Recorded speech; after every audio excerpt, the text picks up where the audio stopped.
everyone, and good evening. Welcome to the Linglobe channel. This time, we'll be bringing you content about preserving the world's languages for the future. Please enjoy it to the end.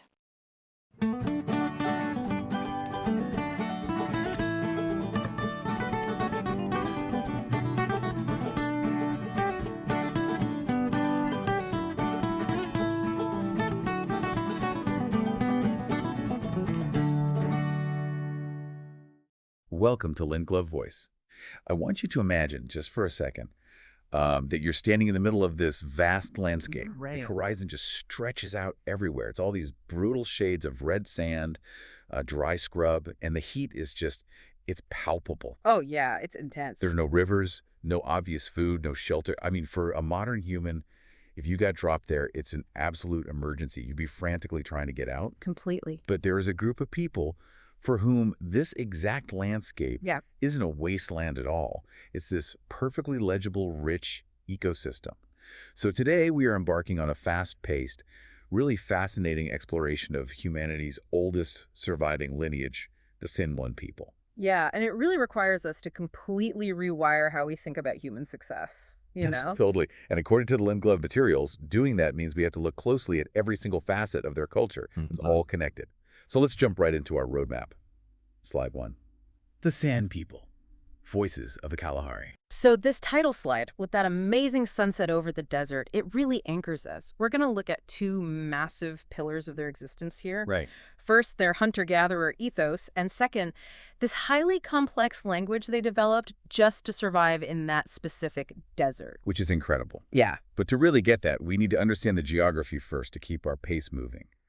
So, let's hit slide 2, the arid homeland. Right, so looking at this map of southern Africa, your eye goes straight to the center. That's the Kalahari Desert. That's that heartland. Exactly, the geographical and spiritual heartland of traditional sand communities. But today, they form what this slide calls a modern diaspora. They're spread out across Botswana, Namibia, South Africa, Angola, Zimbabwe. Wow. And, surviving in a landscape that arid, it requires this sort of ecological mental map. It frankly makes our modern GPS look totally primitive. Oh, absolutely. You can't just follow a screen. You have to read the sand, read the insects. It's wild. But let's look at the sheer scale of their history in that landscape. Yeah. Slide 3, the dawn of humanity. Yeah, the timeline here is staggering. The first marker is the Stone Age. The sand actually retains some of the oldest, most deeply divergent human DNA lineages on Earth. Wait, let's pause there. The oldest human DNA. That means continuous habitation for tens of thousands of years. Exactly, an incomprehensible stretch of stability. But then as you move to the next marker on the slide, 2,000 years ago, that stability breaks. Right. The Bantu-speaking pastoralists arrive. Yeah, and they bring cattle, which completely disrupts the delicate semi-arid ecosystem, leading to this gradual loss of sand territory. And then it gets worse with the next marker, right? The colonial and modern era. Sadly, yes. Colonists brought privatized land ownership, fences, modern weapons. It caused severe displacement and marginalization. Which is just, it's a striking paradox, isn't it? Yeah. They hold the oldest human DNA. They're the original stewards of this land. And yet today they are fighting this modern bureaucratic struggle just to reclaim a tiny piece of their ancestral home. It's a profound historical irony, for sure. It really is. Yeah. Now let's talk about their communication, because that's a huge part of how they survived before all these borders were drawn. Slide 4. A complex linguistic web. So historically, you'd hear these languages called the Khoisan language family. Yeah, I've definitely seen that in older textbooks. Right. But modern linguists are much more precise now. They use the term Kx'a language family. And our focus here is on a specific language called Julhoan, which is part of the Julhoan cluster. Okay, Jul'hoan. Yeah, it's spoken by a few thousand people, mostly in Botswana and Namibia. It's one of Africa's oldest linguistic groups, but like you'd guess, it faces severe marginalization today. Because the modern schools force them to learn English or Afrikaans. Exactly. So it's hanging by a thread. But let's get into the mechanics of it, because the sound of this language is famous. Slide 5. The science of click consonants. This is where human phonetics just gets mind-blowing. The language uses a dense inventory of click consonants, basically creating tiny vacuums in the mouth. I get to visualize this. Walk me through them. Okay, first is the dental click, written with a single vertical pipe. You put your tongue against your upper teeth and pull back. It sounds like the English tisk. Oh, like when you're mildly disappointed. I can totally do that one. But wait, beyond the clicks, the language uses a 4-level tonal system, right? It does. Plus nasalization, glottalization, and even whisper phonation. That is just an insane amount of acoustic data to process in real time. It really is.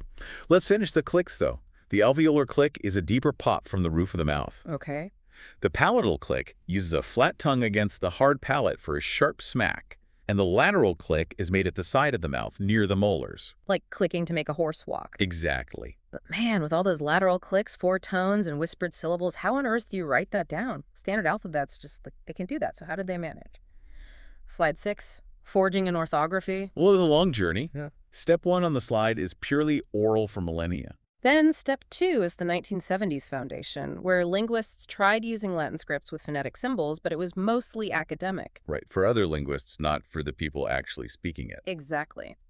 Which brings us to step 3, the 1990s standardization. This is where linguist Patrick Dickens comes in.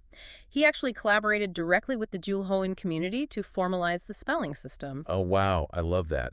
And today, they actually have special digital fonts just for this, right? Yes, they do. That's so cool. So kids can have multilingual picture dictionaries on a tablet in their mother tongue. It validates their identity so much. It makes a massive psychological difference. Absolutely. So let's look at what these words actually look like in practice. Slide 7, a vocabulary of survival. Yeah, this slide shows campfire vocabulary, words to build social bonds. We have Nara, which means hello. Okay, Nara. Then Ui for good morning. .com for thank you.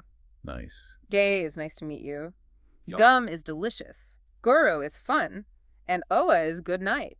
I love how those clicks are just woven right into the daily greetings. But, you know, this complex language is really just one tool in a much broader survival strategy. It all ties back into their societal structure. Slide 8, the hunter-gatherer ethos. Right. So there are 3 pillars to their society. First, small-scale bands. They are nomadic groups that require intense cooperation. Because the desert just can't support a massive village. Precisely. Second is deep foraging. They use that vast ecological knowledge we mentioned to find food and manage scarce water. And the third pillar. Social equality. And this is vital. They are explicitly egalitarian. No single authoritarian power, and they fiercely protect non-competitive values. And I think it's crucial to point out here, equality isn't just some beautiful political ideal for them. It is a literal survival mechanism in a harsh environment. Exactly. If one guy gets a massive ego and leads the group into a dry valley, everyone dies. Yep. Ego is a death sentence in the Kalahari. Wild. So how do they manage that psychologically? Slide 9, the Trance Dance. This is their spirituality, essentially animism. They emphasize a reciprocal relationship with nature. And the pinnacle of this is the Trance Dance. The communal healing ritual. Yes, it involves rhythmic singing by the fire, intense dancing, and the healers actually enter altered states of consciousness. Which, I mean, biochemically, hyperventilating by a hot fire for hours will definitely do that to you. But they do this to commune with ancestors, right? Yes, to cure physical illnesses, but also social ills. Yeah. They draw out anger or jealousy before it can tear the egalitarian band apart.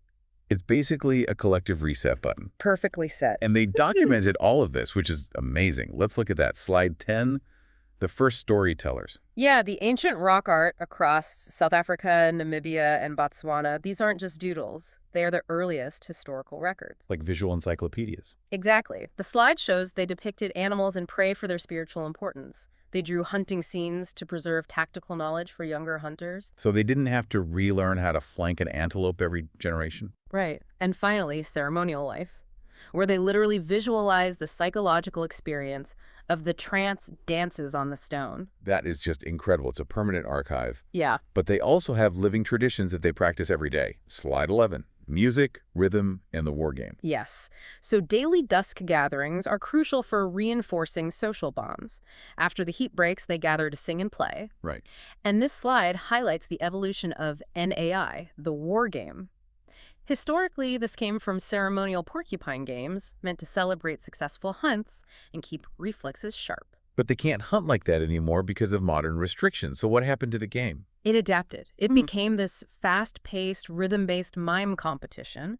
They use physical comedy and timing to mimic animals or act out scenarios, all driven by the clapping of the audience. That is brilliant. They couldn't hunt, so they took that physical energy and turned it into laughter to release tension. It's pure adaptation. Yeah, it really is. So let's pull all this together into the big picture. Slide 12, the San cultural ecosystem. This slide is a Venn diagram tying it all together. The central goal is communal survival. Okay. The three overlapping circles are language, meaning those clicks for stealthy hunting. Yep. Play, which is the mimicry in games that teach survival skills and egalitarian values. And finally, spirituality. The trance dances for healing and connection. So literally every aspect of their culture is uniquely optimized for social cohesion in the Kalahari. Yeah. Nothing is random. Absolutely not. It's beautiful. But it brings us to a really tragic modern reality. Slide 13. Yeah. Displacement and adaptation. Yeah. The barbed wire imagery here says it all. State borders have completely severed their ancient nomadic routes. You can't be a nomad if there's a fence in the way. Exactly. And ironically, land policies and conservation efforts, creating protected wildlife areas, have actually displaced these indigenous communities. Oh, yeah. They've been evicted from the very lands they managed perfectly for millennia. Now they face severe marginalization in settled villages. I mean, we really have to reflect on the profound irony of that. We're evicting nature's oldest caretakers in the name of conservation. It's just backwards. It's a massive systemic failure. It really is. As we wrap up this 13-slide journey, observing the San's deep interconnectedness, where their language, their games, their strict equality, and their reverence for nature all serve the survival of the entire community, it really offers a striking mirror to us. I mean, it exposes the isolation of our modern hyper-individualized societies. There's just this quiet, beautiful brilliance in their ancient ecosystem that the modern world is rapidly and tragically forgetting. Thank you. Thank you for watching until the end. We will continue to bring you many more languages from around the world. Please subscribe to our channel. See you next time on the Linglobe channel.